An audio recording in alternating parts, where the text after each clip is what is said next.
बातमी काँग्रेसच्या गोटातूनच आहे। काँग्रेसच्या नेत्या आणि माजी आमदार यशोमती ठाकूर आणि भाजपचे नवनिर्वाचित आमदार राजेश वानखडे यांच्यात आरोप प्रत्यारोप रंगलाय। यशोमती ठाकूर यांनी दूध डेअरीची सबसिडी खाल्ली आणि कुठलाच विकास केला नाही असा आरोप आमदार राजेश वानखडे यांनी केलाय आणि त्यावरून माजी मंत्री यशोमती ठाकूर यांनी पलटवार केलाय। आरोप सिद्ध करून दाखवा नाहीतर तुमच्या बऱ्याच गोष्टी मी बाहेर काढीन असा इशाराच त्यांनी दिलाय।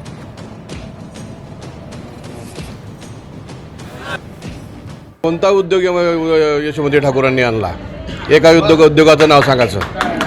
देवेंद्रजींनी उद्योग आणले,